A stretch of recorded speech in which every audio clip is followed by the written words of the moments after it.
All right, everybody. Well, I'm admitting everybody in. I'm just going to let you know, please keep your mics off. You know, I always say the same joke. It's like keeping your cell phones on in a movie theater. It's taboo. Please keep your cell phones off, but you can keep your cameras on. I always think it's nice for everybody to see the audience. And I'm just going to let everybody kind of come in for a moment or two before we get fully started. And I will pin our lovely speakers today so everybody can see them. Okay.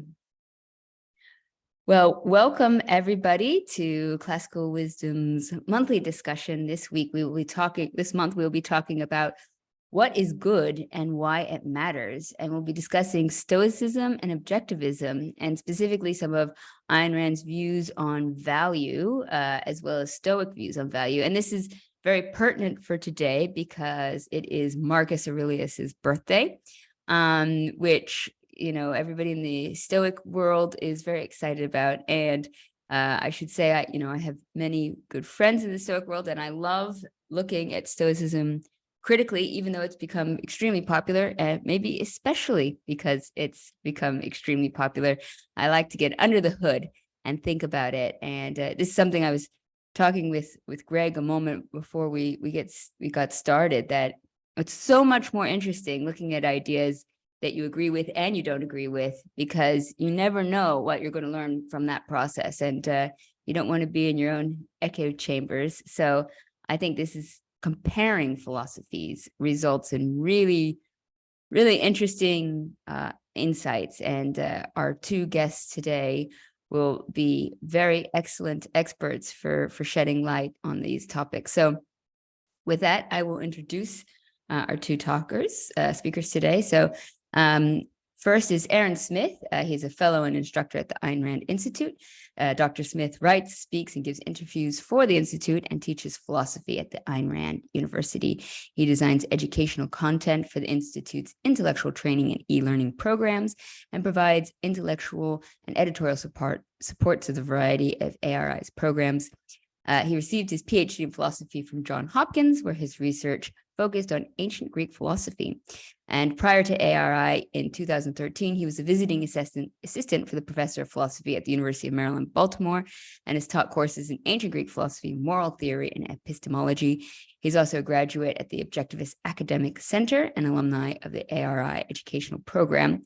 He's also been a guest speaker several of Classical Wisdom's symposiums over the years, so he might be a regular face for you. And I've actually even had the pleasure of meeting Aaron in person, which is so rare in our digital world. So that was a lot of fun a year or so ago. And joining us, and new to the Classical Wisdom crowd, is Gregory Salmieri.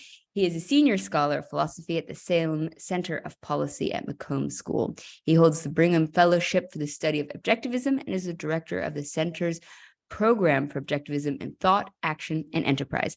His research concerns epistemology, ethics, and political philosophy, and the philosophies of Aristotle and Ayn Rand. Salmieri is the co-editor of A Companion to Ayn Rand and the Foundations of a Free Society, and a number of numerous articles and talks. He has taught philosophy at the University of North Carolina at Chapel Hill, Rutgers University, Boston's University, and Stevens Institute of Technology, and his course topics include ancient philosophy, ethics, theory of knowledge. And he earned his PhD in philosophy from the University of Pittsburgh and a bachelor's in philosophy from the College of New Jersey. Now, if we didn't have such knowledgeable guests, it would have been able to do that introduction very much faster. So thank you, everyone, for your patience. And thank you so much, Greg and Aaron, for joining me today. Glad to be here.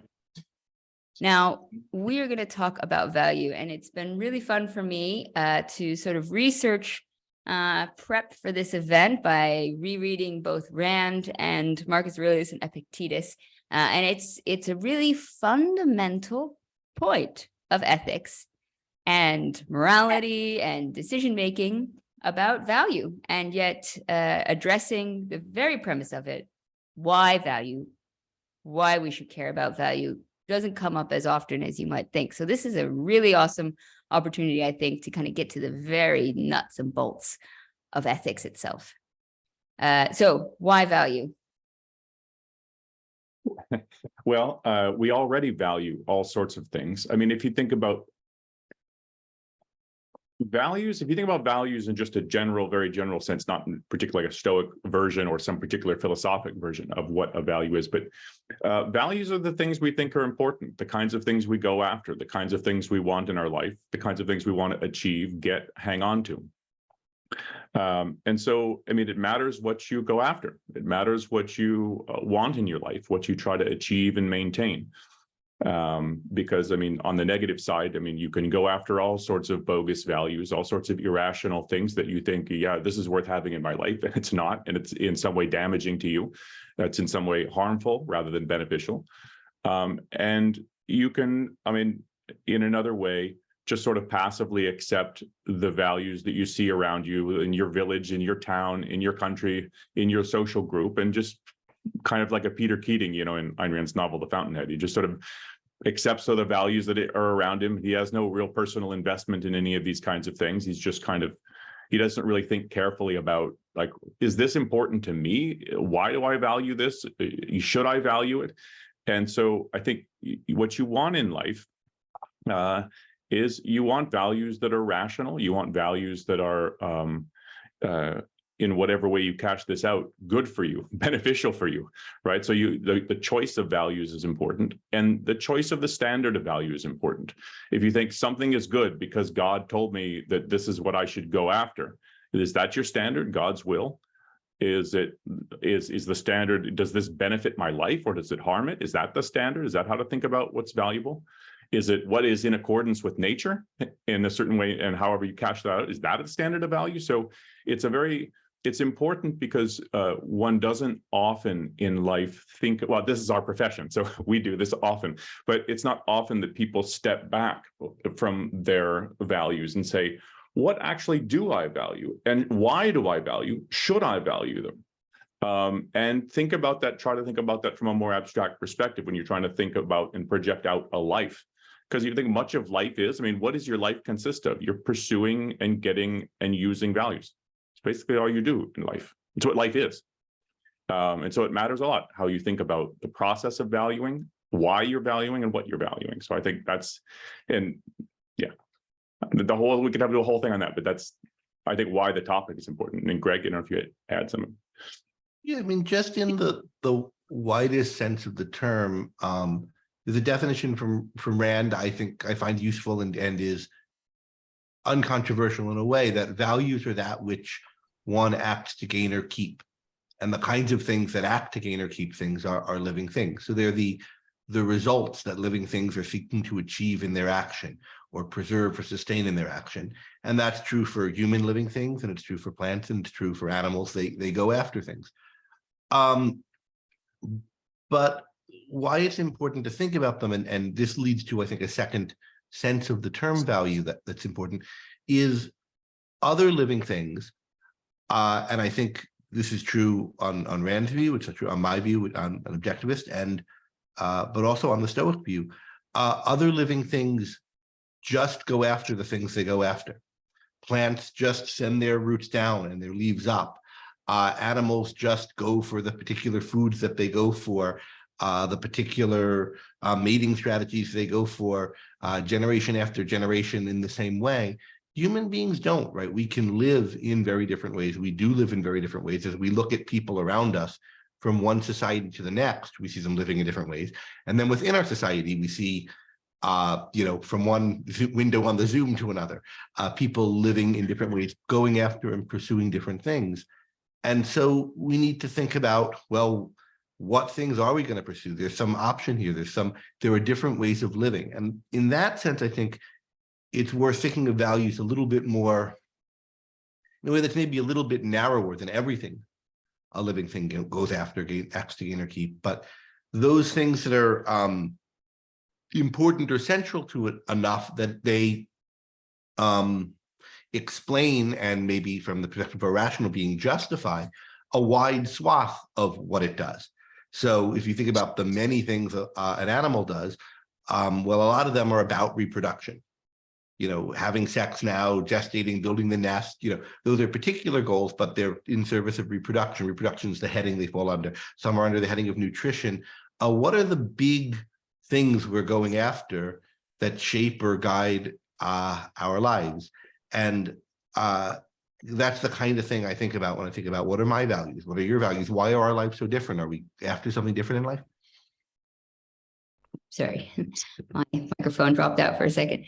Yeah, I think it's important to think about these values, but the difference between, say, animals, where the value is just pleasure and pain, instinct and survival. I think one of the interesting elements of humans is that it becomes so much more complicated, that what is good and bad, it isn't so obvious, because it isn't just directly associated with instinct. And we as humans aren't very good at instinctually taking care of ourselves anymore, like an animal is. Yeah, although even with the animals, for instincts, we can think about what is it that their instincts amount to, because they don't just go after things that are obviously pleasurable or painful. This is one of the things that the kind of early Stoic arguments they're interested in. What are they seeking? Well, bodily integrity and this and that, and the development of their features. And so we can think about what are the values that the instinct system, or whatever you want to call it, in a tiger or a lion or whatever, are set to pursue for it. But then I agree with you, but we don't have an instinct system, or if we do, it's not good enough to get us what we need out of life. And so we are not just set to pursue these things. We've got to figure out what to pursue and how that works. I think that's a place where Rand's view and the Stoic view differ significantly. I think in a way, we're more instinctual for the Stoics, but can override or change it. Whereas for Rand, I think we're less instinctual. But either way you put it, that we're not like an animal. And there's a kind of thinking about what our lives should be about that I think both of these philosophies think matter. Well, maybe this is a good point to bring up what the Stoic view is. And maybe, Aaron, you can help us out a little bit, lay this out of the land so that we kind of know what we're talking about. Sure. I think it's fairly uncontroversial, or at least seems to be the scholarly consensus, is that Stoicism is a eudaimonist theory of ethics. Like they're after some notion of this is what the good life looks like, and we're going to have to kind of carefully sketch that out. This is the target we're aiming at. This is the good life we're trying to pursue. And then they're going to give you some means to that, explain what it looks like to live that life, what it looks like to be in it or achieve it. And if you mentioned Marcus Aurelius and Epictetus, these are people we have actual full texts from, unlike a lot of the early Stoics. But the way they put it is that the goal, the telos, the end in life, the ultimate end we're aiming at, is eudaimonia, which they cash out in various ways as a smooth flowing life. And it's a life in accordance with nature, or in agreement with nature. And that has two major components. It's living in agreement with cosmic nature, nature as a whole, the universe as a whole, and with one's own nature as a human being. Importantly, we're rational beings. So we're distinctively, what makes us distinctive as living organisms is that we function by reason. Reason shapes basically every aspect of our lives.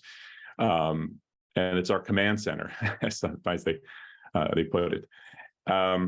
And so we have to live both in accordance with, not in contradiction to, the world around us, and in accordance with, not in contradiction to, our own nature as human beings, as specifically rational beings. Now, at that level of abstraction, I think Objectivism would agree. You have to live in accordance with nature and with your own nature. But where their major differences is in how they cash out what the nature of nature is and what the nature of human nature is. And there's very big differences there, in part because they have a view that the universe is God. So it's a divinely shaped, structured, purposefully built world by a divine intellect, so to speak, a divine rational agency, God, Zeus, fate, they called it different names, that shapes and infuses everything and makes everything what it is for a specific kind of purpose. So there's a normativity to nature. So the way things are is good. The way things are structured and built is good normatively, because it's, it's structured that way by God.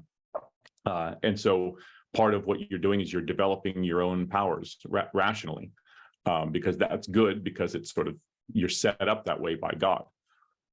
So it's intrinsically good, if you want to put it that way, to develop your powers to behave in a certain kind of way. And that involves all sorts of action components, like accepting whatever happens in your circumstances with equanimity or even joy, because you know that what is coming is automatically good, because it comes from God. And so the issue that what the Stoics are trying to do is get away from the idea that you should worry a lot about your circumstances, and with a heavy emphasis, almost entire emphasis, but not quite, on the inner, on moral character. And so one of the things that is special about Ayn Rand is she's telling you that most things you've been taught about morality are just wrong. They're just deeply wrong, deeply mistaken. And that makes her controversial, makes her a shocker in certain kinds of ways. Altruism is evil, selfishness is good. I mean, that's crazy. Everybody knows that's wrong. That's got to be wrong, right? Because we know, we've been taught for centuries that that's crazy. And there's a way in which the Stoics are trying to be kind of offer a radical reconceptualization of values as well. So their view is, most of you, well, maybe not you, maybe you're Stoic practitioners, who knows, most people have their value system all screwed up. They value all sorts of things that they shouldn't value, and they don't value enough the things that they should care about. And so if you want that sort of smooth flowing life, like, how do you get that? How do you get that? How do you get the good life? And you do it by radically changing how and what you value. So if you think, as most people do, that health, wealth, romance, travel, listening to music, having a nice meal, getting that new Japanese chef knife in the mail, if you think all these things are goods, and failing to get them or getting their opposites like pain and disease and stuff, if you think that's bad, you're setting yourself up for a life of frustration. Because inevitably, you'll fail to get some of the things that you want, or fail to hang on to them. You'll lose, a child will die, you won't get that job, and so on. Or you'll worry because you'll anticipate, oh, maybe I won't get that job, maybe I won't. And so you spend your life in worry and frustrated anticipation and grief and so on. But because loss is inevitable. And their view is that loss is inevitable because those kinds of things, health, wealth, beauty, getting the job, finding a lover, they're not subject to your direct control. They're not subject to your will. And so the key is, if you change your views of good and evil, and you hold as good only the things that are subject to your direct control, only the things that are subject to your will. So if you hold the good and the bad, there's only those things, that set of things. And you hold all the other things, which are not subject to your will, your health, wealth, your car that just probably gets smashed in the parking lot or something, is if all of those things that are not directly subject to your will, if you hold those as indifferent, and we can say more about what they mean by that concept. But it means, well, basically it means neither good nor bad. And not a component of happiness, of well-being. It has a different status.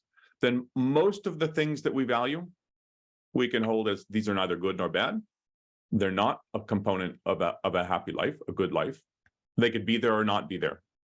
So it makes no difference to whether you're happy or not. You'll simply stop valuing in a deep way. There's a sense in which you can value these things, but you stop valuing in a deep way most of the things you currently value. And so your emotional investment as well is significantly reduced to all of those kinds of things. Your life, your family, your health, your financial situation, is to not fully detach from those things, but I think detach from a significant way by thinking these are not really components of the good. If I'm diseased, if I suffer, if I'm enslaved, if I'm unjustly tortured, these things are in the category of indifference. They're not things over which I can control. And my attitude should be not full indifference, but moving heavily in that direction. So this touches on the two, I think, key points in Stoic ethics that make Stoic ethics what it is. And that is that virtue is the only good and vice is the only bad. And they think those are subject to your will. So it's up to you, in effect, whether you're virtuous or vicious, because you control, basically, we'll have more to say about control and free will, but the idea is that what's up to you is your judgments about good and evil and the subsequent character you develop as a result of those judgments. So virtue is the only good, vice is the only evil. And then the next one is that virtue is sufficient for happiness. That if you have a virtuous character, you have everything you need for a happy life. And we can talk about happy eudaimon, what that means, but for the good life. So that if you're enslaved, you lose your home, you're imprisoned, you're a cripple, you're ugly, I don't know, whatever it is, all the things that we would think of as bad, you can still have everything worth having in life because you have virtue, and that's the only good. And so that's a radical viewpoint, of course. It's a viewpoint I think is wrong, but that's something very distinctive of Stoicism. Indeed, for Stoicism, you not only have everything worth having, you have it as much as it could be had. Your life is, I think, no worse than it would be were those things added to it. And that's what I think it means to call those things indifferent, right? They really don't matter. You should value them in a certain sense, that you should act for them, but not in the sense that you should care about getting them, I think, and not in the sense that you should really think your actions are able to produce them. I think if you think of a value with what you act to gain or keep, it's connected to action in I think, two ways, right? One way is that it's a possible object of your action. You could act towards it if there's, you'd prefer there be an even number of stars than an odd number. Well, there's nothing to do about that. So you can't act for it. It can't be a goal of yours since there's nothing you can do to promote it. So you have to think of for something to be a value in the sense of something you act for. It's got to be such that you can take actions that could promote it. And I think you have to think that not you have at least absolute control, but some substantial amount of impact on whether you have it, and you can get it. And for the Stoics, I think they've dropped that last component. And that's part of why they don't think you can, why they think there's a sense in which you have to not value your values. You have to hold them as things to be acted for, in the sense that there are actions that promote them and you should take those actions. These are the things that are called preferred indifference. But you shouldn't think of yourself as actually able to create or produce them. They are subject to fate. Were you to regard them as good, you would be giving hostages to fortune. Were you to invest yourself in them and expect by your activity to be able to create them, you'll find that you can't, at least not reliably. And so you're again giving hostages to fortune. So there's a sense in which you should see yourself as acting pro these things, but not expect yourself as being able to create them, and not caring whether they get created, except insofar as you see it as your role to take the kinds of actions that promote them. And all you should care about, all you should see as within your power, is whether you're taking those kinds of actions or not, whether your character is right, whether you're virtuous, whether you're making the right choices, not the effects of those choices. So we have, oh, sorry, go ahead. No, go ahead. I was going to say that we have a ebook coming out today for our members that is, about Marcus Aurelius's meditations and kind of goes into Stoicism and everything. And in it, we have an article about the problem with the rise of Stoicism now, because it is so popular, that one of the reasons perhaps is because people feel less in control of their lives right now.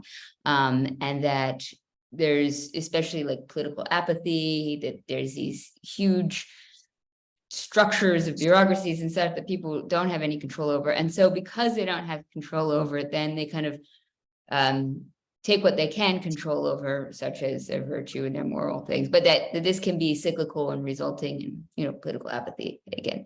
But I do wonder about, you know, the context of people's lives about what they can control. I mean, there is this element of the determinism, but I don't know if both ancient Stoic and modern Stoics put as much emphasis in the determinism and more on the individual context of their lives. And it's interesting to think about, because obviously Marcus Aurelius would have had more control of things in his life than Epictetus, like on a much larger scale. I mean, he could literally decide if there's going to be wars or not. I mean, that's a massive amount of individual control. Similarly, Ayn Rand would have experienced different levels of control within her own life, from living in the former Soviet Union to living in America, where she would have had more control over options. So is the kind of the context of someone's individual life result in them feeling more or less in control, and therefore the appeal of Stoicism?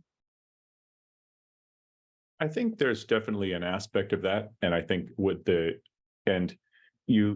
if you look at like the Greek Stoics, the early Stoics, and the shift in perspective when you get to the Roman Stoics, you know, the Imperial period, mostly people are reading today, Seneca, Marcus, Epictetus, you have a period of real political upheaval. I mean, Athens loses its autonomy. There are all sorts of wars, and it was a mess. So I think partly there is a sense of, in the culture, I think that there's a sense of, we're not on the upswing. There's much more upheaval, uncertainty, and so on in the culture. And I think that can lend itself to having this sort of view that we are beleaguered. And you have to find a space, an inner citadel that you can withdraw to have some kind of peace, to find an area where you are in control. And often, just from psychological perspective, when people feel in their lives out of control, they often engage in controlling behaviors, where they feel like I need to be in some position where I can feel like I'm calling the shots. I'm in control. I'm managing my life. And I think that's enormously important in life, to feel like I have control, like I've got this. And so, I mean, the Stoics reduce a lot what they've got to get this. You know, it's like they reduce drastically what it is that they have to do. And I think I know you interviewed Nancy Sherman about her book, Stoic Wisdom, and she's writing in the context of a pandemic. And that book is just shot through with this sense of our vulnerability. And you get that sense in Marcus as well. I mean, one of the things about Marcus Aurelius, I really like reading this. I've read it many times, and lots of different translations of it. And I always find it enjoyable to read, but it's a sad book. It's, in a way, there's something noble about it, in the sense that here's a person trying to, in a very forthright way, trying to live up to the standards that he set himself, to try to take his principles seriously and to actually apply it to his life, and, you know, with rigor, and not, you know, let himself off easy and so on. I mean, he's trying to do it. And I think it shows a kind of moral seriousness, which I find admirable. But I think the ethics as he adopted, I mean, the focus on virtue, it's very important in life, super important. And yet I think his attitude toward life and what he should care about is sad. And I think it messes him up. Now, he as an individual, of course, I mean, some things are very particular to Marcus. I mean, he's writing the Meditations when he's out on military campaign, and, you know, the war is up close and personal, and, you know, and he lost a number of his children, you know, so part of it just could be he's a little internalized and gloomy, but the philosophy pushes you in that direction. And part of what his value perspective goes back to this view of the cosmos. For the questioner, it was called Stoic Wisdom. And he's constantly talking about how the vanity of life, how fleeting and unimportant everything is. And it ties into their view of this eternal recurrence, the Stoic view that, God shapes and creates the universe and it exists for a time and then it kind of merges back into the pure fire of God's reason or whatever. And then it comes back in, everything happens the same way again. And his view is, that view of the cosmos affects his view about valuing, because it's kind of like, what's the point? I'm an emperor, I do a bunch of stuff, and then it goes away and I'm forgotten, and then I'll just do it again 10 million years from now again, it'll all repeat. What's the point? I mean, what's the point of it all? And that perspective, so he has a perspective of himself in the world as in a way kind of pointless. So the only thing he can do is, well, I just have to make sure my soul's in the right condition. And so everything comes very much internalized. But yeah, great. I think, as I say, I'm very anti-Stoic. I think it's a bad philosophy, a philosophy that's harmful to people. And it amounts to trying to anesthetize yourself, to destroy the part of you that really cares about things. And I think it's ultimately a deeply religious kind of worldview. It's like a Protestant work ethic. The virtue in Stoicism is like the Protestant work ethic, combined to the idea in the Bible that it's not he who waters that creates the increase, but God. God can make stuff grow wherever he wants it. It doesn't really matter whether you plant or not. God can make grow whatever, but you ought to do these things, plant and work and do stuff, and then trust that God will make it happen, but not take any credit for making it happen. Just, and indeed, ultimately not take any credit for whether you work or grow the things, because you're not ultimately in control of that. And I think all deterministic and ultimately all religious views have to be fatalistic, or anyway, tend to be, and Stoicism is. So I think it really, in the end, is about, there's a need for optimism, a need for thinking there's a way to go on in the face of so much uncertainty. And I think it's true. There's a lot of uncertainty, and there is a need to figure out how to think about what one's doing and how to chart a life in the course of that. But what it really gives you is not an answer to that, but a kind of give up on caring and soldier through. And I think it's put in much more technical language, but I think that is the essence of it. And, Marie, you can talk about it celebrating a life force, but what is the life force that you're celebrating? And what is it to do with what you care about? How is it different from submitting to God's will, which the Stoics also, in effect, think of it as? Now, maybe to go back to the fundamentals of virtue and vice, because the Stoics did believe in, like, they have the 4 cardinal virtues, and that's obviously about not just accepting to God's will, but to be courageous and to have temperance and to have wisdom and justice. And I mean, those seems like active things that one can do within themselves in order to make good decisions and act rationally and calmly within complicated, which I think would be congruence, work well with objectivism even, because they're kind of like rational ways to act. But maybe to get to the nitty gritty then is like, how do we determine what is virtuous, what is good, what is vice, what is bad? Yeah. Okay. So this gets us to where objectivism is so different on these things. Yeah, you need to live according to human nature, and human nature is fundamentally rational. And this is why reason is a central value in objectivism, and rationality is the central virtue.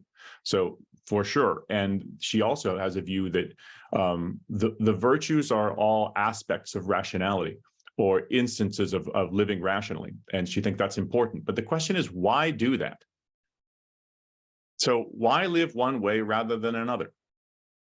Like, why do we need ethics? Why do we need guidance? And it's because it's the only answer to that, the only rational answer to that, I think, is in order to achieve a goal. You only read, if I say turn left, is that guidance? Well, only if it's helping you try to get somewhere. Otherwise, it's just an order. So Ayn Rand's view is that the phenomenon in the world that gives rise to values, the issue of good and bad, right and wrong, you should do this, you should do that, is the phenomenon of life, as Greg was talking about.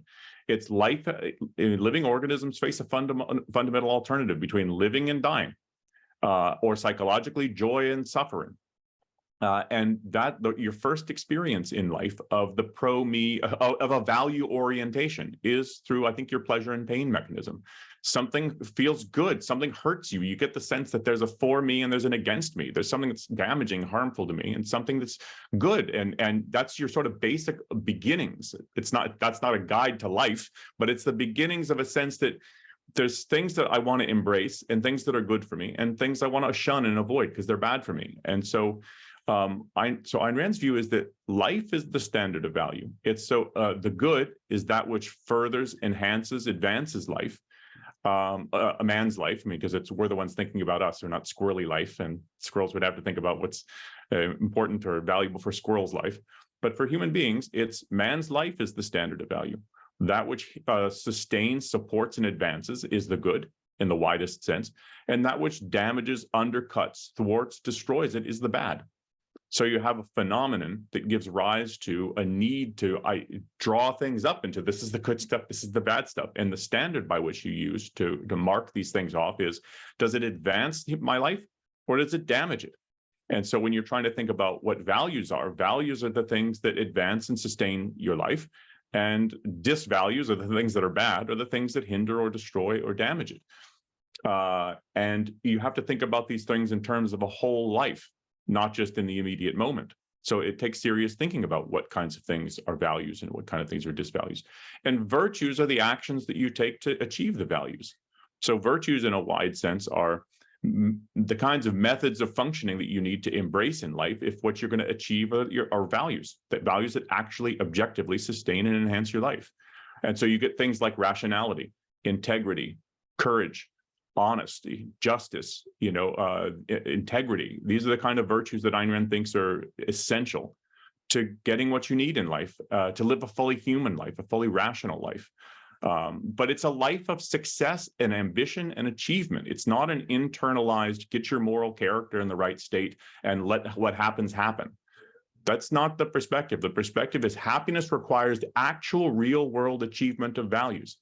She would think it's just crazy to hold the view like that the guy that you can be happy and get everything you want in life if you're on the rack and you're enslaved and you're being tortured and your family gets wiped out, and that's a happy life if you're virtuous.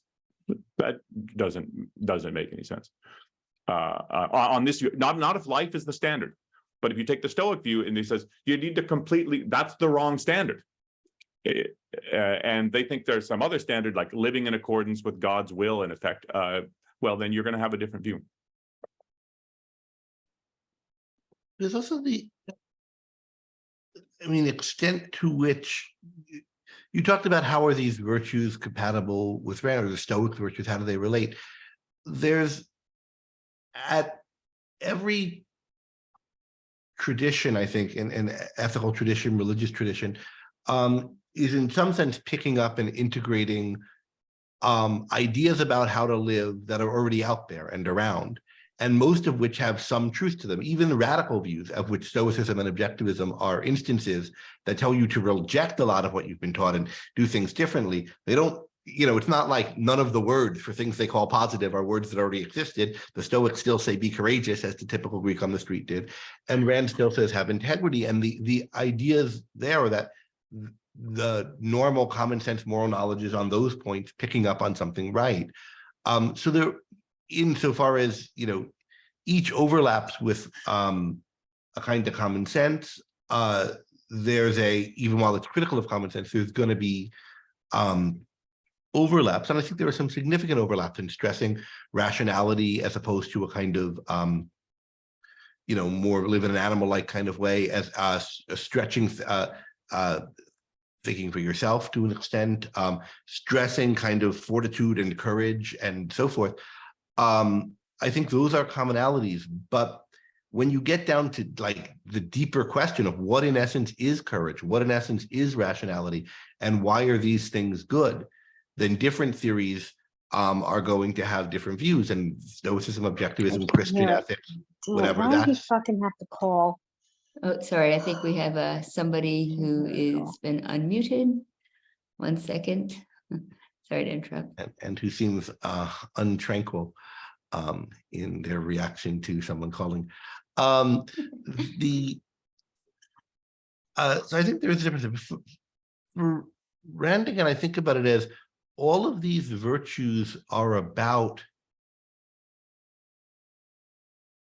they're a guide to what a human life can be, and therefore how to create a human life for yourself in a world where you have things at stake and there's no guaranteed success.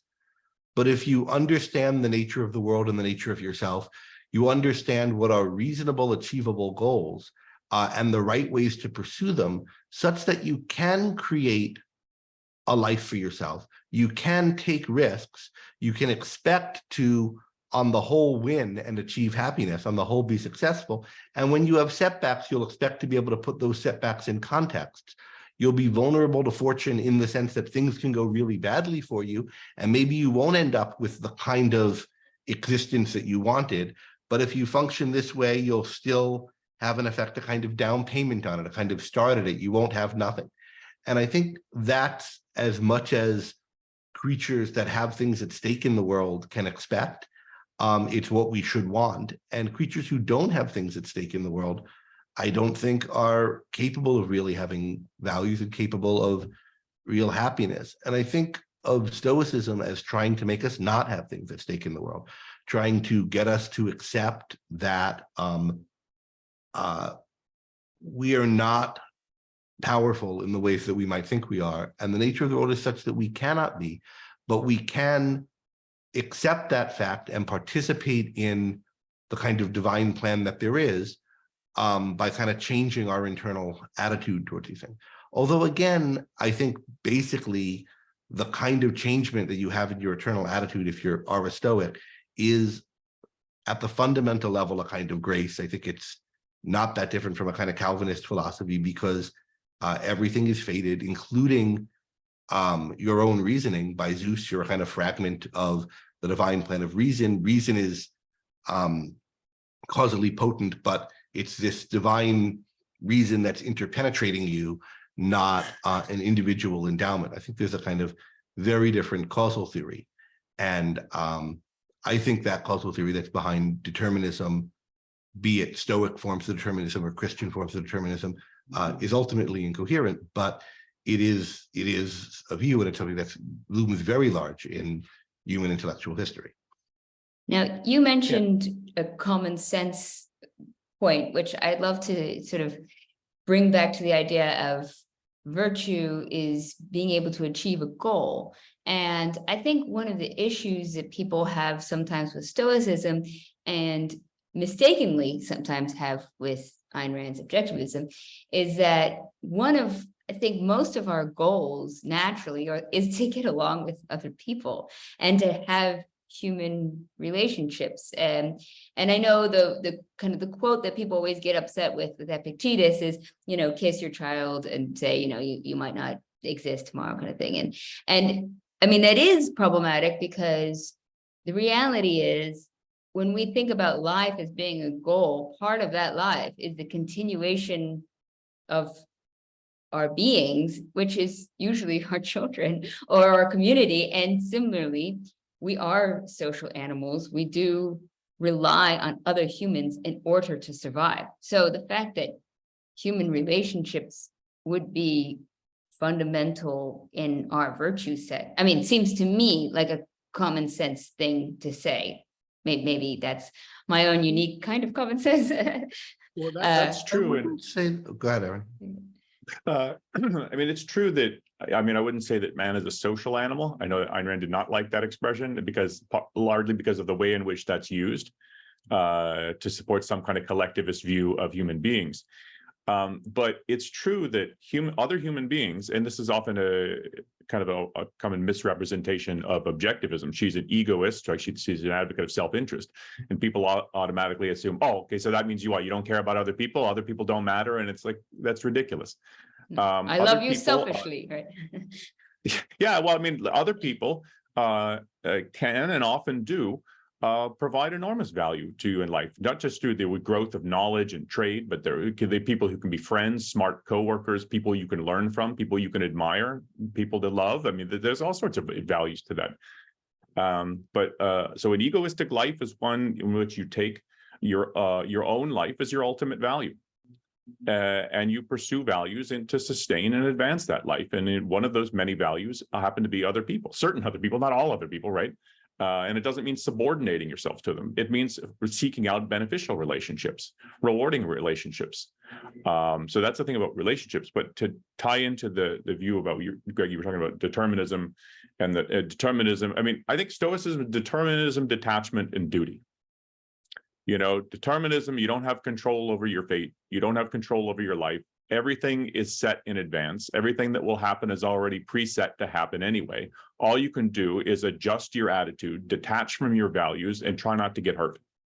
Now they claim the sage, the person who doesn't exist, who will someday achieve this ideal, will have some good feelings, you know, eupatheia, you know, but and then so what should you do? Ambitiously aim at the joy of life and pursuit of values? No, it's to conform oneself to the will of the universe, to want to happen only what does happen, and to accept with equanimity whatever fate throws at you as the good.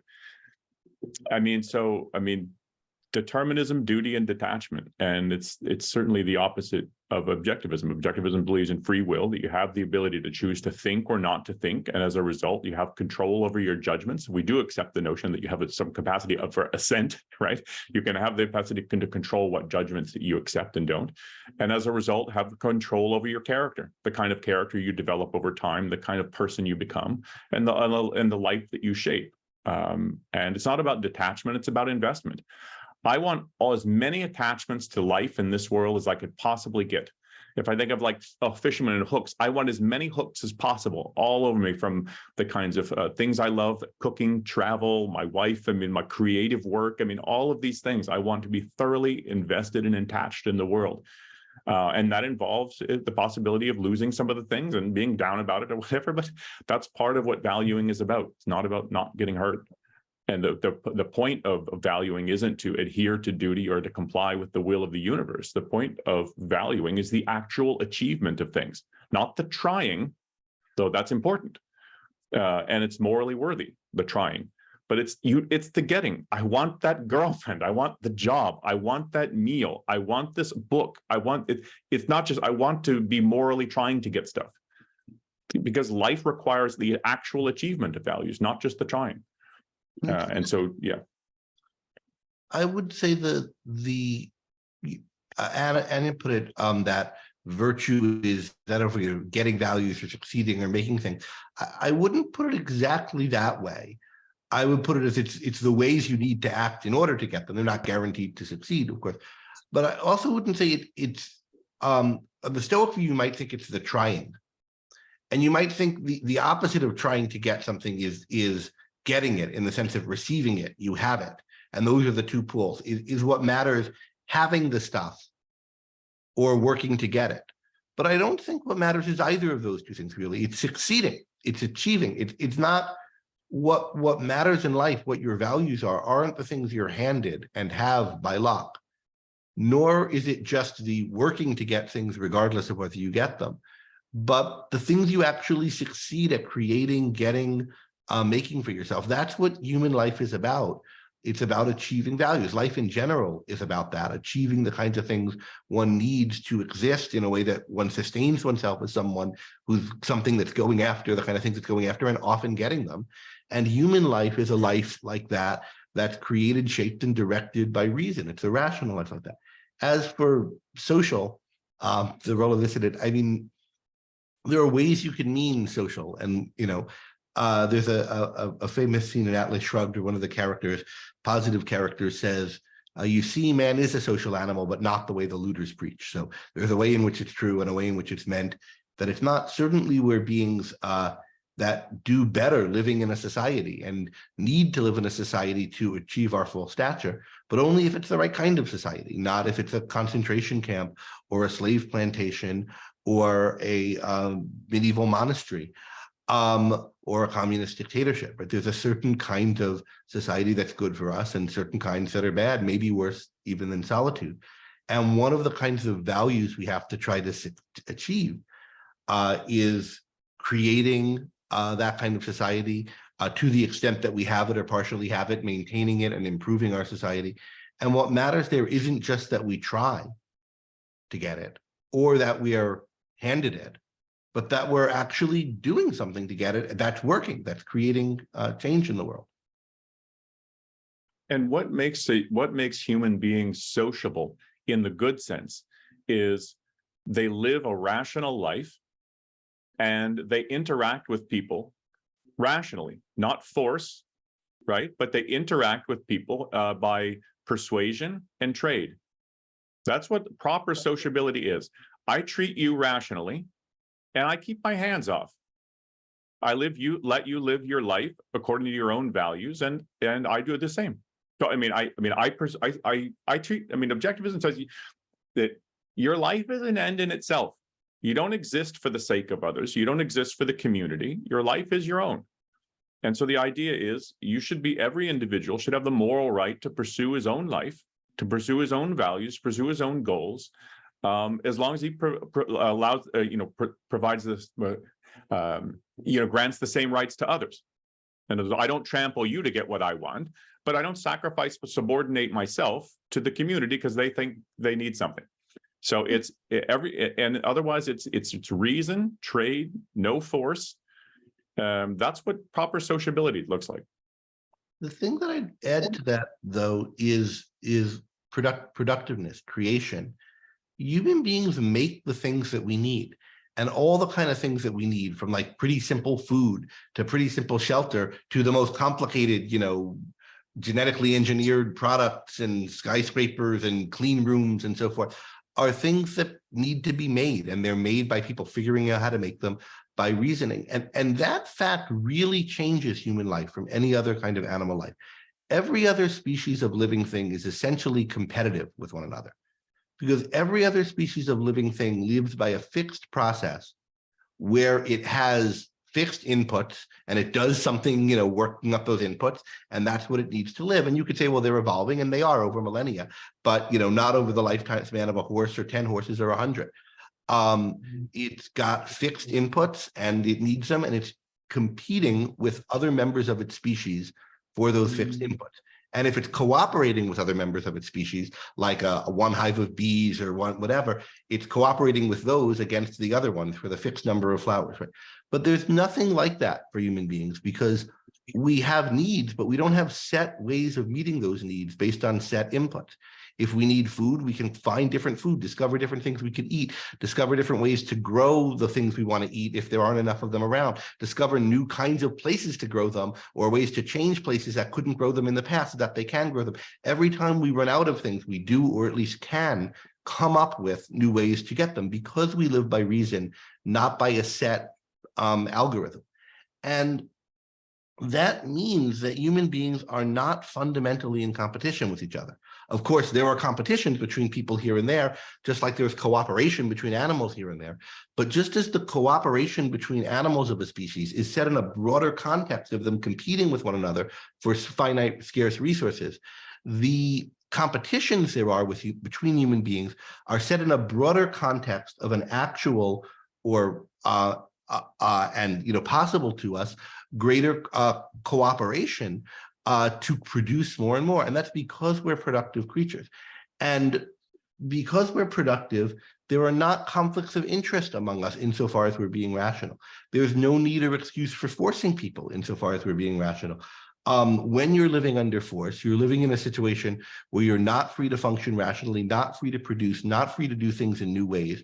And in effect, when you try to force people, you're killing a golden goose. Each human being is something that's capable of producing, creating, cooperating with you in myriad ways, which you squash when you try to enslave, capture, rob him.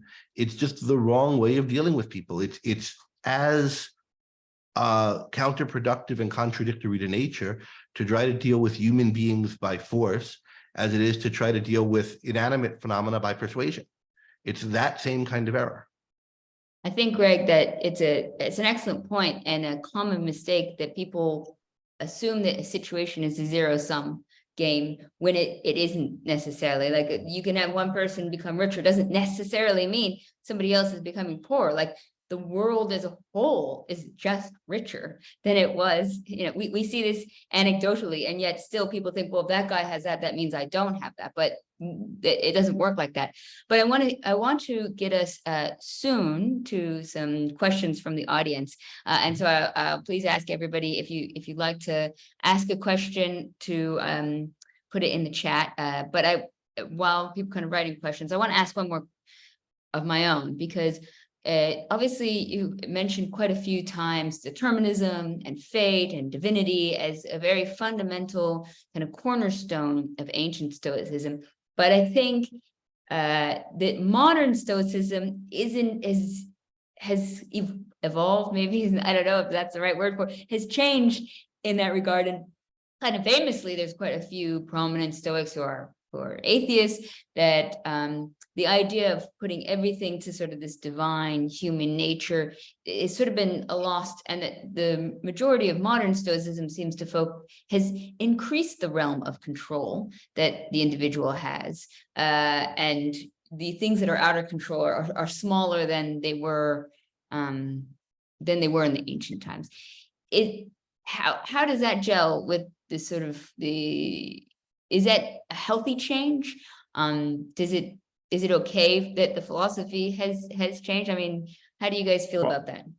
Yeah, I'll say a couple things about that. One, so what people call modern Stoicism, or sometimes disparagingly pop Stoicism, but I don't take pop to be a disparaging term, popularized versions of and so on, is a real mixed bag. So it's just, some are determinists, some think that you have free will, some are religious, some are not. And it's part of that big tent Stoicism, where the idea is you can practice these methods, doesn't matter if you're a Christian or you're a Buddhist or you're an atheist or whatever, or you believe in free will or you don't, whatever. I don't have a lot of respect for that sort of position, partly as a philosopher, because as a philosopher, what you do is you integrate. The idea is there are certain perspectives about the nature of the world and about human nature that just don't fit with a certain kind of moral guidance, and you have to think about how it all hangs together. And if you're not concerned with whether there's a God or you're an atheist and it's all the same philosophy, it's not the same. So, but yeah, you do get some people in sort of modern practitioners of Stoicism who are determinists, but they have some kind of compatibilist way of holding it, kind of like Massimo Pigliucci. So he hangs on to causal determinism, but he accepts a kind of compatibilist reading where you have volition. In other words, you do make choices, but they're sort of causally determined. And I read a book by Donald Robertson, and it's he bites the bullet on it, and at least in one of the sections of the book, he says, look, it might seem like you have control over your thoughts or something like that, but you don't. All of these things, including the experience of trying, this is not verbatim, but things are all predetermined. So even your experience of the effort of trying is a predetermined thing that you don't actually have any control over. That's much closer to Stoicism, the original Greek Stoicism. And so, yeah, is it healthy that some people would move away from a deterministic perspective toward a perspective, no, you actually do have control? I think it is, but then what else are you accepting? What else do you think is true, and what else are you bringing in? Yeah. I would say, I mean, the compatibilism that you mentioned, Pigliucci advocating, that is an inheritance from traditional Stoicism, right? So the traditional Stoics were the first compatibilists, saying that what's up to us, the sense that we have that certain things are up to us and certain things aren't, certain things are ephemein for the Greek and certain things aren't, is compatible with everything being fated, because some things are fated through reason and some things are fated not through reason. The things that are fated through reason are what we call up to us and so forth. And so that kind of compatibilist view goes back to Chrysippus. And I should say some version or other of compatibilism is the majority view among philosophers, not just Stoics. But I think the view was decisively answered by Alexander of Aphrodisias, 200 AD. I think the arguments against it are compelling and ultimately insuperable. And I just don't think in the end it is a coherent position. Determinism means that things are not up to us, not up to individual human beings in the way that we think we are when we and have to think we are in order to make decisions. I think Epicurus, Kant, many others, John Searle have made this point really pervasively. Ayn Rand also, and I think it's just not a coherent view now. And I do think that the reasons to hold determinism, causal determinism, meaning the view that everything in the future is everything after now is necessitated by things that happened before now, such that there's no freedom now and can be no freedom now to make a difference on the future that wasn't already set by the past. That view, I think, ultimately is religious in nature. So it's true that many people hold it who don't believe in God, but many people hold lots of things that come out of religion that don't believe in God. Many people hold that it's wrong to masturbate or be gay or whatever. There's not, I think, any actual reason in nature to think that it comes out of religious taboos and people drop the religion and don't realize what things need to go with it. And one of the things that I think comes from a kind of religious way of thinking is a certain way of viewing causality, as causality is fundamentally a chain of events set up in the past that flows domino-like into the future, everything being fully determined by the past. I don't think that's a way of understanding causality that's based on what we observe about nature, about causes and effect.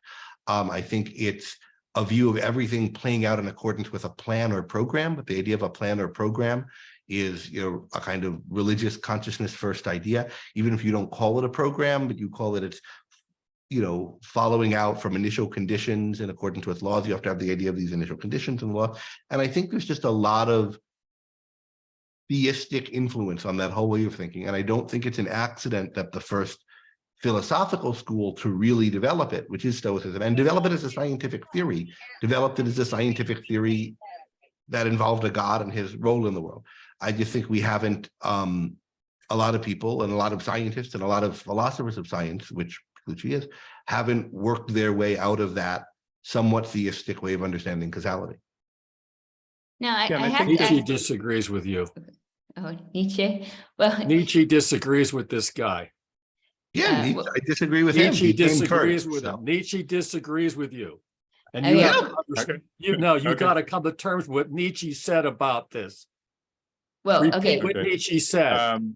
Okay, wait, I'm gonna Nietzsche, mute don't- you though, because it's gonna make a kind of complicated discourse if we have shouting out. I would like to bring in Nietzsche because I think, he is got very interesting views. But I kind of want to get to the root of the previous question, which is, and please feel free to put the questions in the chat so that we can address them, in due course.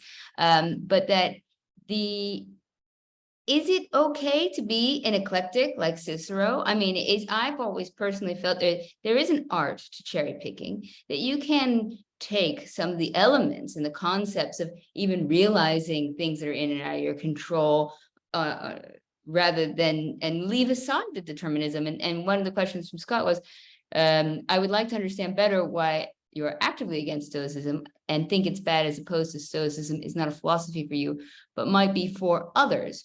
What would you recommend instead? I have yet to have a chance to read The False Promise, but I will have to defend. Does it come down to your view that Stoicism is determinism? And can you see a tweak to Stoicism, making it less deterministic? So is there a way to take the good out of Stoicism and maybe leave aside the problematic determinism issue? So let me say two things. One, on the eclecticism issue, you should find wisdom where you find it. And if you find wisdom in Socrates and you find some in Plato and you find some in Aristotle, fine, get it where you want. You don't have to be an adherent to some school, as if you have to choose, a brand of clothes. And I only wear John Varvatos. That's all I do. I'm one of those guys, and it doesn't matter what the other clothes look like, or I won't do it.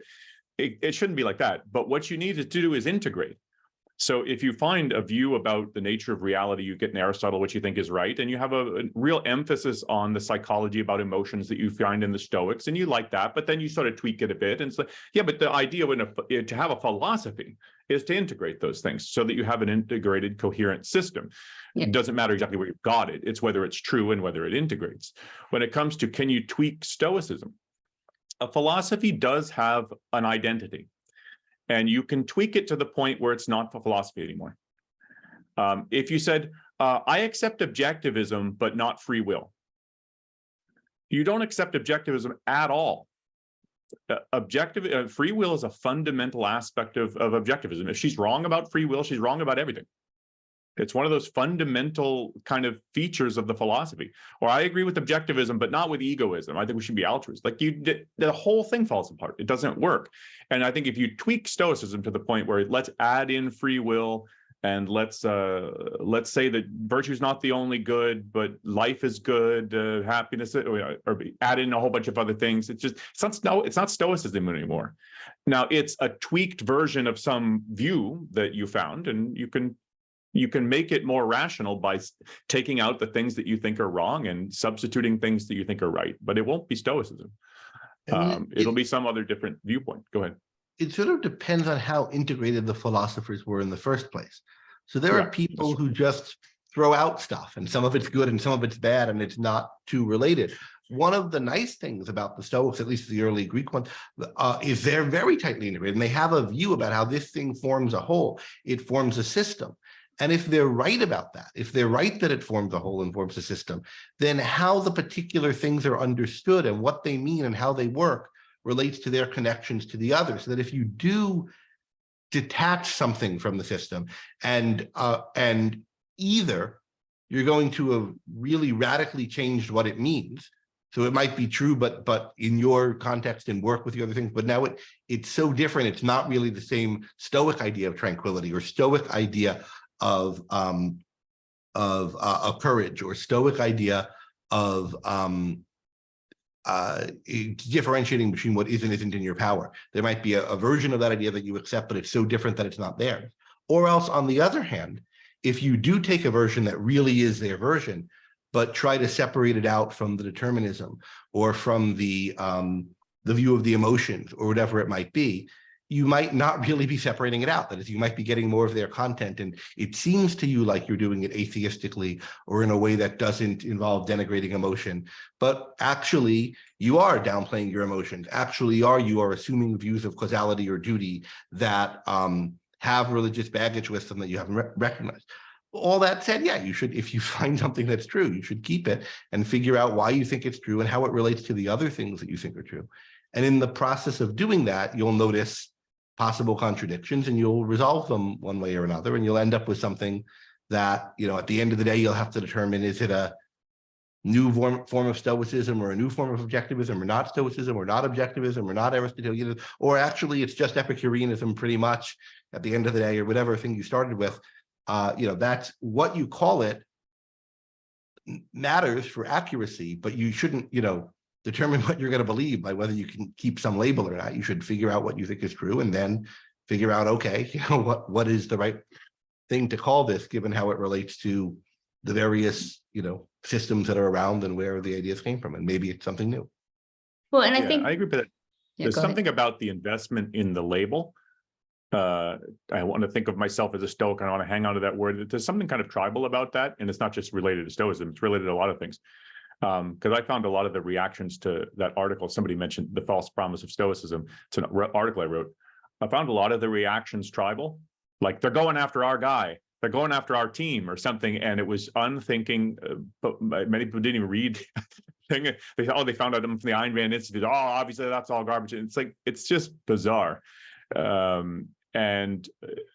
We have plenty of it among objectivists too. Right? Like, I want to count as an objectivist. Do I still count if I like Beethoven better than Rachmaninoff? Or if I think that? I think it's a phenomenon you get when people adopt something in a kind of way that they have an investment into just being part of that tribe, and it's not an intellectual thing. Is where it's, I understand that this is true, and someone's attacking the truth. and I want to stand up for it. And but then what you would do is you would argue, not insult, and engage in a lot of ad hominem nonsense. You would actually say, no, here's where I think you got that wrong. And about the issue about free will, what was funny is when that article came out, half the Stoic community came after me and said, like, you're wrong to attack determinism because determinism is true. And the other half said, you're wrong to say the Stoics are determinists. They believe in free will. And it's this kind of funny kind of thing that goes back and forth. And I think it's one of the things that can be confusing about reading someone like Epictetus, especially. Because he emphasizes so much what's up to us. I mean, they've even come up with a term for it, like the dichotomy of control, people like to call it. But it's like what's up to us. He talks a lot about what's up to us. And he says that, you know, that your faculty of assent is not even Zeus can do anything about that. So among the Stoics, I think Epictetus is the one that emphasizes that so much. So it sounds like an empowering kind of philosophy, right? As long as I can get clear on what the kinds of things that are up to me and identify the kinds of things that aren't, I can sort of take control of what is up to me. And it sounds like a kind of a philosophy of empowerment. But when you integrate this into the whole Stoic system is, if all up to us means, and if Epictetus is not introducing a new notion of what that means, but if what up to us means just means it's an action that occurs as a result of a choice or a decision we make, but that choice is not up to us. You know, that choice is necessitated by antecedent factors. There is no up to us. It's just a technical way of saying, if that squirrel hadn't decided to go after that nut, he wouldn't have done it. Does he have any choice about that? No.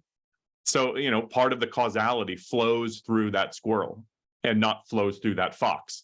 It just, you know, the squirrel is the one that grabbed the acorn, not the fox. So he's responsible for that. Like, we're responsible for our actions, morally responsible for our actions, because the causality flows through us. Not so if I rob a bank, the causality didn't flow through Greg.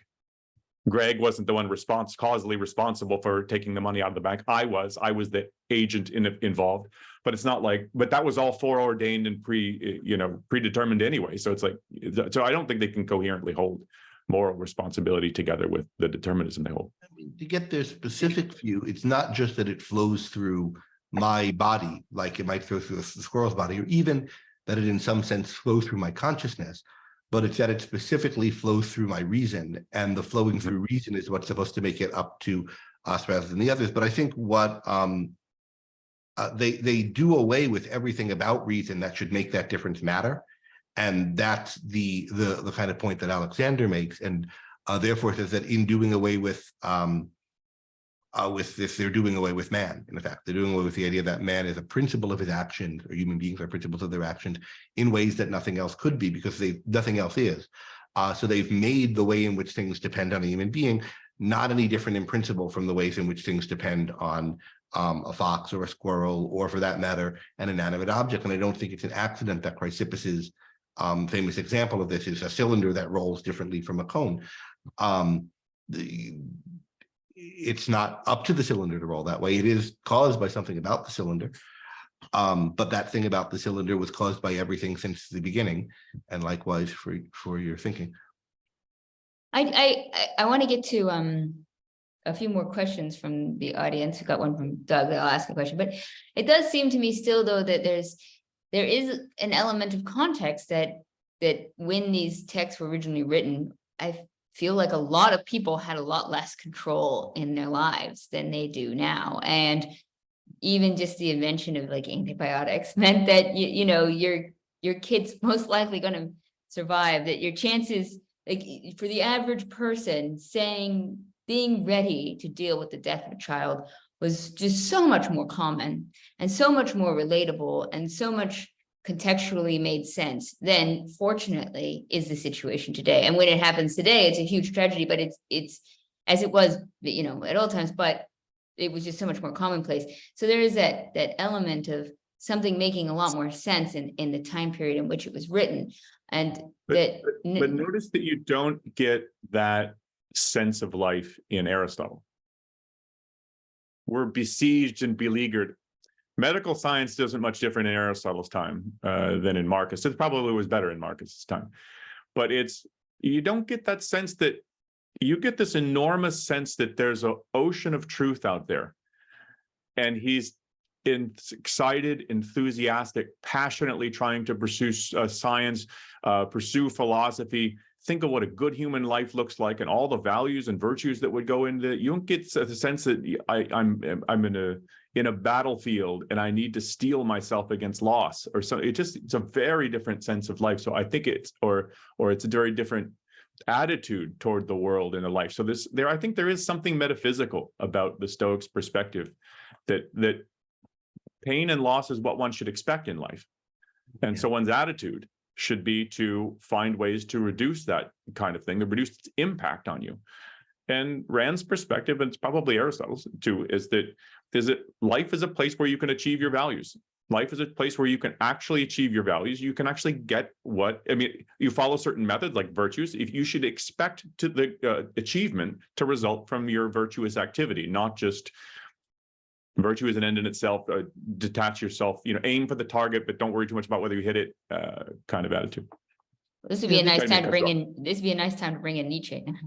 Yeah, but I agree with Aaron that you find there is something about the Hellenistic world that presumably brought to the ascendancy sort of defeatist philosophies, because you have skepticism, Pyrrhonism, which I think is a kind of defeatist philosophy, Epicureanism, which is in a way defeatist with respect to existential achievement. And what I mean by defeatist is they're not committed to trying to achieve things in the world. They're just trying to achieve internal detachment. And that's true even though Epicurus believes in free will. So this isn't about determinism. There's something going on that there was a fad of this kind of philosophy then, but it's not that the world was poor or medicine was bad or even if there was a lot of political turmoil, because there was that in Aristotle's time, and he wasn't like that. And there is that now. And some people are Stoic, Zen, etc. I think Zen is another one of these kind of philosophies, and other people are ambitious, engaged, all in on giving hostages to fortune. This alternative seems to come up in every era, and there's some reason why one or the other kinds of view gets more popular, but I don't think it can be that life's so much more, that we're really so much more out of control in some areas than others, or some places than others. To go to Doug's question, what do you think about the Stoic idea of the cataleptic impression and the related idea from Epictetus that our focus should be on the correct use and judgment of impressions? You're freezing. What do we think of the cataleptic impression? The kind of clear and distinct idea as a criterion of truth. Yeah, do you want to go or should? Oh, you can go ahead. I mean, the general idea of impressions and then assenting to them, I think there's something right about, although it's a little bit too passive, even on the formation of first thoughts. The idea, and you get this going through then the early moderns, Descartes, and so forth, that there's such a thing as a clear and distinct, kind of irresistible kind of thing, and it forms a standard. I think there's something right about that, but there's something plausible about it for really clear cases. But I don't think it's the right way to think about how reasoning works is reducing it into steps where there's a kind of self-evidency. And then reducing to small steps, I think, is right. And you get this in Descartes' rules on method. You get it in Cicero's Academica, where you get the one where you get kind of more epistemology. There's something right at a certain level of description, but I don't think it quite gets the center of gravity of what the work involved in knowing is right. And I don't have that much more to say about it, but I can point you to where I've described what I think the work looks like. But yeah, they want. I think there's something more to get to the bottom. Put my finger on here than I have done. Yeah, but they want something that's self-certifying, something that you could once you've got this, you've got the truth. You can rest with certainty, and they seek it in a kind of impression. And I think part of the reason that they seek it is a kind of impression. Part of the reason. Okay, that was not articulate. In seeking it in the form of an impression, I think that they went wrong. So you can have, well, the part of it's right is that I think, so objectivism has the view that the senses are unerring. So very much like Epicurus, the Epicureans, the idea is that the senses don't err. The senses don't misjudge things because they don't judge things. All they do is present the world to you in the causally determined way in which they have to present the world to you. So it's not like that presentation was wrong. It's just, it is what it is. And that's where one starts in epistemology. That's where one starts with awareness of the world. It's just your senses give you reality. There it is. And then judgment and reason has to think about, okay, so what are the properties of things? How do I understand it? And so on. And so the Epicureans said, look, that's the starting point. That's the criteria of truth, of what is evident by the senses. And I think Rand agrees with that, that is where you start. And I think, go ahead. Isn't what's going on here not just the perception as a kind of self-evident starting point, but the idea that we kind of can base resolve reasoning down into these kind of self-evident steps, what Locke would call intuitive knowledge and Descartes would call intuitive knowledge, the Stoics, the cataleptic perception, cataleptic perception. We're making the smallest steps in reasoning perception-like, and I think there's a sense in which they are kind of perception-like, but the analogy is weak, and there are several dimensions to that analogy, and I think that analogy holds in some of the dimensions and not in others, and my sense is that the tradition is building on a more robust version of the analogy that I think actually holds. That's kind of and the cataleptic impression is not just sense perceptions, it's propositional content. So it's the whole idea that you're assenting to propositions, not just I look out at the world, there it is, and I take it for what it is, right? But it's assenting to the propositional content of these impressions. And impression sounds like, the signet ring on the wax, and it's like, it's not just that. Here's an impression. Greg makes a comment and I think, he has insulted me. I've been harmed. Those are impressions.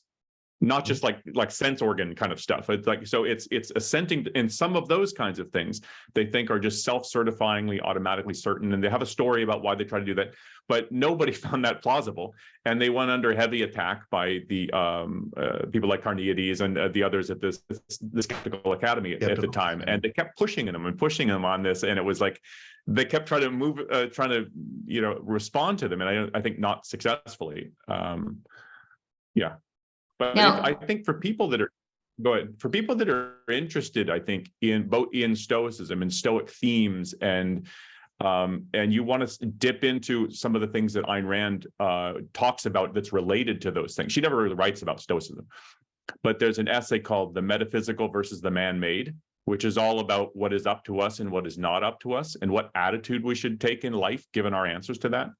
And an essay called "Causality versus Duty," which thinks about how to think about ethics in terms of causal terms, in terms of the goals and the means to an end, choosing a goal and reaching an end, and to think about ethics like that versus what it means to think of ethics as a matter of compliance and and duty, and the stark difference between these two. I think people would interested only in Stoicism, frankly, would be interested in those, but. I can include links to those in the follow-up email with the recording if people want to read them. And I'd love to finish up though, because you guys have been very generous with your time, with the last question from Stuart, because I think this is a really good one to always ask when we talk about, the high world of ideas. While it's wonderful to immerse ourselves in them, we do have to go grocery shopping and fill up the tank and live our lives. So very interesting and valuable discussion. For those of us who are not philosophers, it is, I think, not possible to fully integrate the bits and pieces of a philosophy of life we adopt consciously or unconsciously. How should we, the average person, actually make choices in our day-to-day existence, especially important decisions? I think I got the first part of the question, and I think it's a good question. I don't think it's true that you can't integrate fully the views that you hold. I think that you can. Philosophy is hard, and I think one of the things, because the part of the question was, the kinds of things that you've adopted or absorbed, or what you have to be one of the things philosophy teaches you is to be self-conscious about the ideas that you hold and to try to make them explicit, which are often implicit. So if you're trying to think of like, what do I value and why? What's important to my life and why? What kind of a person do I want to be and why? You don't just sit down one day and do all that. It's a part of being reflective about one's life and about the principles or values one holds, and to try to ask, do these make sense? Do they have good reasons for them? Are they consistent with the other things that I hold? And I think that's just a part of just living life reflectively, philosophically. It's not a project one just sits down and does. I think that would be not the kind of thing that you could really achieve in a short time. I think I didn't really understand the last part of the question, but. Well, I mean, I think it's possible, whether one's a philosopher by profession or not, to integrate not just the bits and pieces of your philosophy of life, but integrate everything you know. And I think part of being rational is trying to put your knowledge together or your beliefs together and your values together so that they form a sum, so that they're not a hodgepodge, but a system. And for everyone, since no one's going to be a specialist at everything, the integration will be more intricate and detailed in some areas of that system which constitutes your knowledge than in others. And so mine is, pretty intricate at this kind of central node where it's philosophy, and I can get into details of different views and theories and subversions of theories and how this one's related to that. But like in physics, I can't do that. Or in, what car to buy, I can't do that. It's much more coarse and not fine-grained.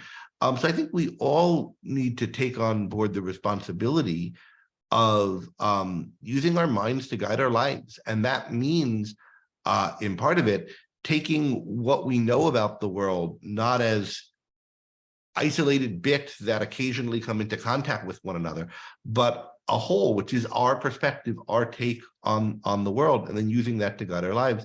And then we have to, and that whole is not something you create in a day or a month or a year or 9 to 5 for this many days. It's an ongoing process of refining in different areas. And one, I think, just that's part of the burden, the responsibility, I think of it, is of being rational. But then what do you do to actually make choices in day-to-day existence, especially important decisions? I think of that as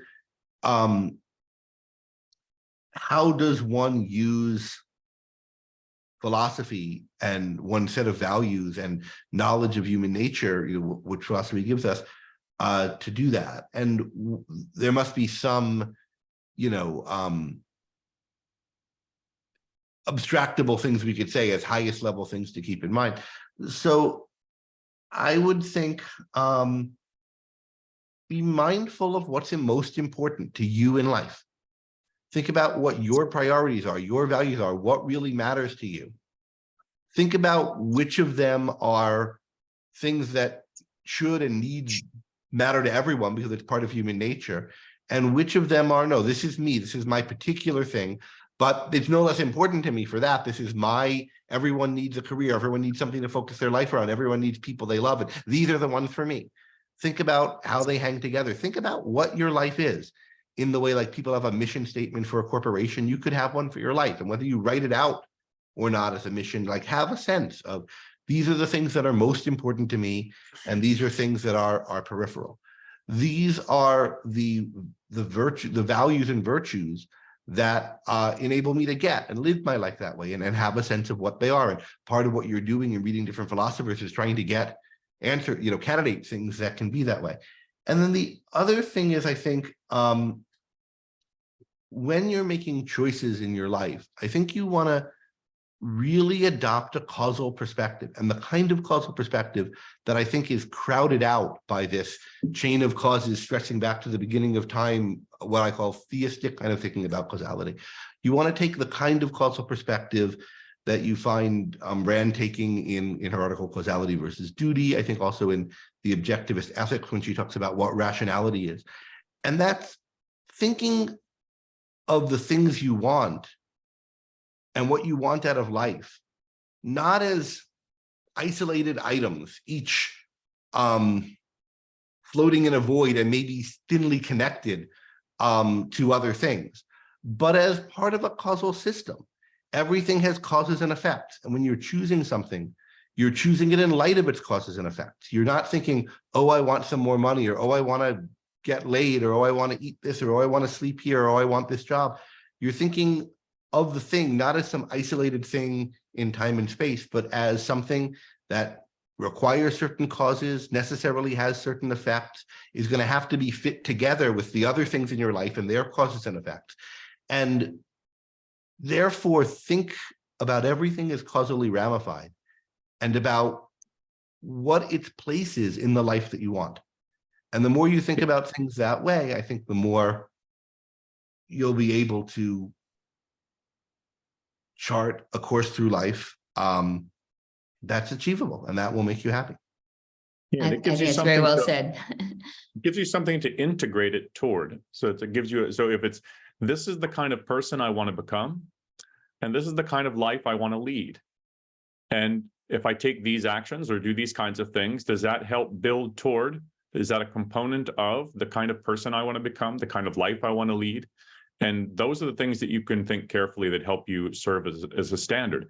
Also, and I think this is another thing that Stoics pointed out, Aristotle did as well, Ayn Rand, I think, would agree with this as well, is that it helps to have a role model, an ideal, someone to look up to.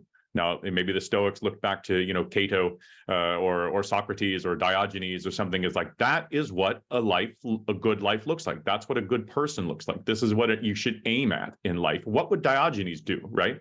I don't think I would do what Diogenes does. But when it's often people who read Ayn Rand's novels, they'll think of like Howard Rourke, the character in The Fountainhead, or John Galt, or someone like that in Atlas Shrugged, and they think, what would Howard Rourke do? Because you have and that's part of the function of literature, is to give you some vision of an ideal to aspire to, but you have to be careful about what ideal you choose to aspire to, as we've said. Yeah. And also about whether you're interpreting it too concretely or literally. You know, these are the things he liked, so I should do them, rather than, you know, what kind of principle is embodied by that and how does that apply here. But still, I think the concretized images of ideals, of heroes, are really helpful, and particularly having many that you think embody the same core abstractions or guidance. So it's not, it helps you abstract what's the core. Mm-hmm.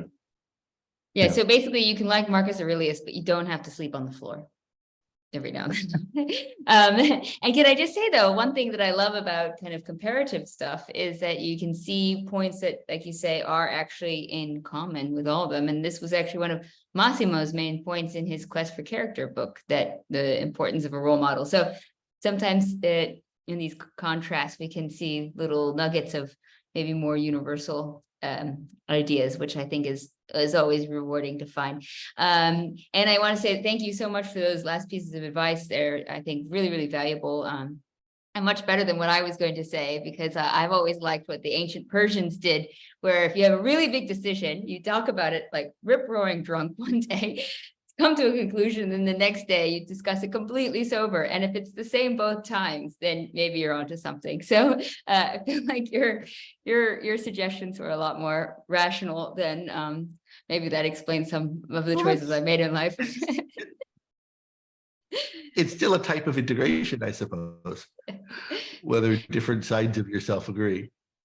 Well, it's the Apollonian and the Dionysian meet. But on that note, I want to thank you both for your incredibly interesting insights. I hope everybody enjoyed the conversation and had something valuable to take away from it. I'm certain no matter what perspective you started with, you will have thought about something in a different way, which I think is the goal of having philosophical conversations and discussions in good faith. And I want to thank you both, and I will follow up with the email with the recordings and links to all the relevant articles and books that were mentioned. I've had a few people ask for further suggested reading to better understand this topic, so I will send you two away with that mission. And thank you again. Okay, my Thank pleasure. Thanks for having us on. Thanks for attending, everybody. Yeah. Yeah, thanks, Greg. Thank you, Anne. And